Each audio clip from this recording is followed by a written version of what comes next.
जब कोई शब्द बार बार आपके कान में ऐसा पड़ रहा हो जिसमें ये आता हो अध्यात्म, आध्यात्मिकता, अध्यात्म यात्रा, अध्यात्म दीप, अध्यात्म योग, अध्यात्म उद्योग, इसका अर्थ क्या है? स्वभाव, सत्ता, सत्य की ओर ले जाने वाला कोई एक साधन, उसे कहते हैं अध्यात्म। तो कभी कभी अगर विपत्ति आए, हानि हो, अपयश हो, अपने रूट छूट जाए, तो इसको शास्त्रों में आध्यात्मिक योग कहा है। ये दुख का योग नहीं है। अज्ञानी पुरुष कहते हैं बड़ा दुख चल रहा है आजकल, दुख चल रहा है, दुर्योग है, दुर्दैव है, हतभाग्य है, दुर्भाग्य है, भाग्य सो गया। जो बेचारे अज्ञानी हैं उन्हें पता ही नहीं कि इस आध्यात्मिक योग को वो इतना क्यों छोटा बता रहे हैं। जब जगत के सत्य का, यहां के पदार्थों का हमें बोध होता है तो वो आध्यात्मिक योग है। हानि काल में, विशेषकर अर्थ हानि के समय, मान हानि के समय, विशेषकर उस काल में कि जब अपनों का विश्वास टूट जाए आपसे और आप सही हो, तो वो एक आध्यात्मिक योग होता है। परीक्षित का ये आध्यात्मिक योग है। इससे अधिक और उत्तम अवस्था, उच्च कोटि की अवस्था कोई हो नहीं सकती कि 7वें दिन उसकी मृत्यु है और सामने समर्थ सद्गुरु उपदेश के लिए तत्पर है। धन्य है सुखदेव मुनि, उन्होंने शपथ ली, वो प्रतिज्ञा करके बैठ गए। उन्होंने अपने शिष्य के सामने प्रतिज्ञा की कि जब तक तुझे ब्रह्मानुभूति, जब तक तुझे भगवत साक्षात्कार नहीं हो जाएगा, मैं कथा बंद नहीं करूंगा, कथा चलती रहेगी, मैं तुझे जगाता रहूंगा, मैं तुझे बताता रहूंगा। 7 दिन बहुत होते हैं, बहुत होते हैं 7 दिन। तो कुछ पल में भी ऐसा हो सकता है कि आप अपनी ओर मुड़ जाएं। एक हल्का सा आवरण ही तो है सत्य के कलश के मुख पर, वो ढका ही तो है बस। हिरण्मयीन पात्र, वो हिरण्य पात्र, वो स्वर्ण पात्र, वो आत्म पात्र एक किंचित आवरण से ही तो ढका है। जैसे कल्पना करो मेरे और आपके बीच में कोई एक कर्टेन आ जाए, मेरे और आपके बीच में कोई एक आवरण अथवा पर्दा आ जाए, तो क्या मेरी और आपकी दूरी चली हो गई? आप भी वहीं, मैं भी है। अच्छा, मेरे आपके बीच में एक पर्दा आ जाए बस, तो क्या आप बहुत दूर चले गए मुझसे? क्या मैं आपसे बहुत दूर चला गया? ना, हम तो वहीं हैं। एक बस पर्दा ही तो आया है, और पर्दे से आयतन बदल जाता है। बड़े हॉल में एक दीवार खड़ा कर दो तो कमरा हो गया। अरे एक दीवार में ही एक हल्की सी आकृति, 4 ईंटें क्या निकाली कि आला बना दिया उसने। वो प्रस्तर में से एक आकृति निकली, प्रस्तर एक जैसा, हथौड़ा घन एक जैसे बरस रहे हैं, बस कल्पनाएं तो हैं जो छैनी हथौड़े के साथ चल रही हैं। एक जैसा प्रस्तर, एक जैसा पत्थर, और उसमें से दुर्गा निकल गई, सरस्वती और लक्ष्मी, राम, हनुमान।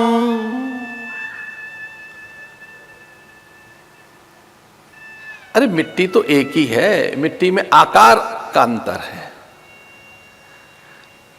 इसलिए वो आकार के कारण कुछ अलग अलग मिट्टी दिखाई देती है। दीपक, घड़ा, सकोरा, कुल्हड़, सुराही के रूप में। सोना तो एक ही है, आकार की दृष्टि से वो लग दिख रहा है कि वो हाथों के कंगन हैं, या कि वो कर्ण का ताटंक है, अथवा तो वो शोभायमान आपके गले में नेकलेस है, जो भी। इस एक तत्व के प्रकाशन के लिए कि वो निमित्त कारण है, उपादान कारण है, निमित्त उपादान कारण है, उससे भिन्न है। यहां जो बहुलता, विविधता, वैविध्यता, बहुरूपता है, सृष्टि में जो ये नानात्व है, नानात्व का अर्थ है विभिन्नता, नाना प्रकार, विविध प्रकार, अनेक प्रकार, बहु प्रकार। तो कोई एक अनेक प्रकार से है, प्रकारांतर भिन्न है।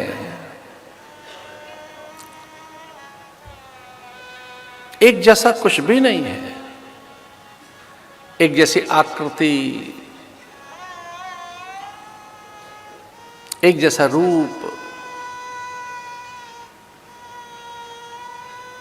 एक जैसी छाया, प्रतिछाया, आभा, दीप्ति, किरणों में भेद है, चंद्र किरणों में, सूर्य की रश्मियों में भेद है, कहीं उग्रता, उष्णता, मंदता, तीव्रता, कहीं अधिक उजास, कहीं मंद प्रकाश। एक सूर्य की किरणें भी भिन्न भिन्न हैं,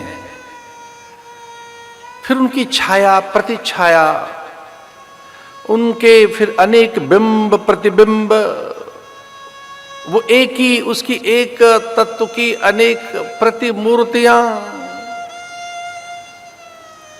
पात पल्लव, एक वृक्ष के एक जैसे पत्र नहीं, एक जैसे पुष्प नहीं, उनकी एक जैसी आभा गंध नहीं, एक जैसी सुगंध, उनमें एक जैसा मकरंद नहीं। एक ही बाली में विभिन्न अन्नों की सायुज्यता, धान की एक बाली, गेहूं की, जौ की, अन्न में वैविध्यता, हर कण की अलग पाचकता, पौष्टिकता, प्रत्येक कण में एक विविधता, एक अलग वैशिष्ट्य। एक वृक्ष के एक जैसे फल नहीं, पात पल्लव नहीं,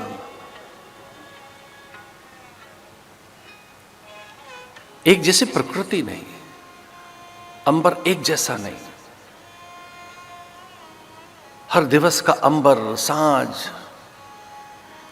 एक जैसा कुछ भी नहीं है, पल पल परिवर्तन है, प्रतिक्षण। प्रकृति में, शरीर में एक जैसी कोशिकाएं नहीं, कोशिकाओं में नित्य परिवर्तन है,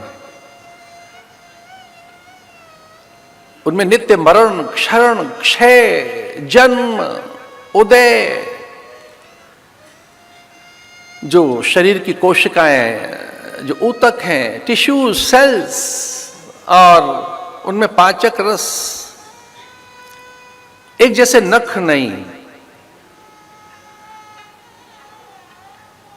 एक जैसी त्वचा नहीं है, नित्य परिवर्तन है त्वचा में, नित्य।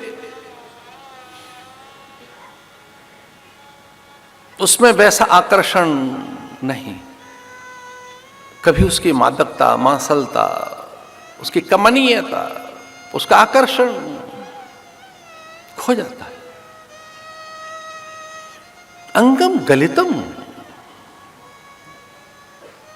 पलितम मुंडम दशन विहीनम जातम तुंडम वृद्धो याति गृहीत्वा दंडम।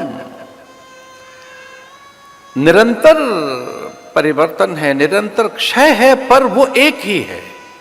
उसका, उस एक का ये इतने अनेक रूपों में अनेक हो जाना उसका स्वभाव है। एको हम बहु श्यामः। पुनरागमन, पुनरावृत्ति, पुनरपि जननम, पुनरपि मरणम, पुनरपि जननी जठरे शयनम। पुनरावृत्ति, भोर दोपहर सांझ रात प्रभात, फिर भोर दोपहर सांझ रात प्रभात।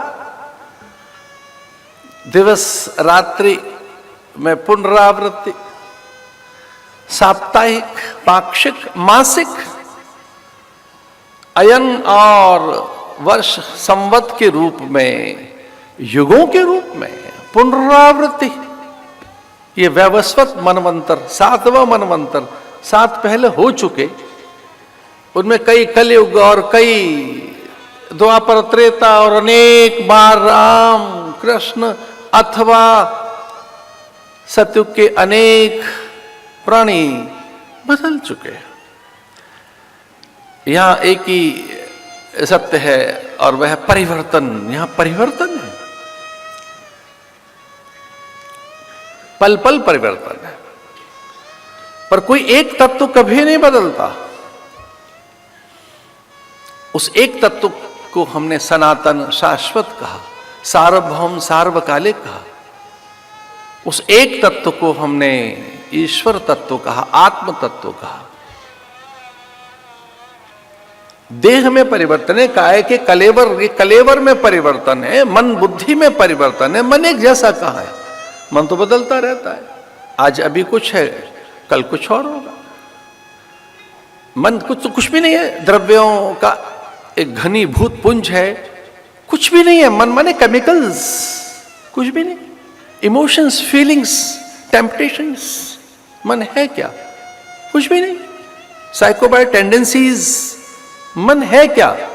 विचार, कल्पना, भावना, स्मृति, मन है क्या?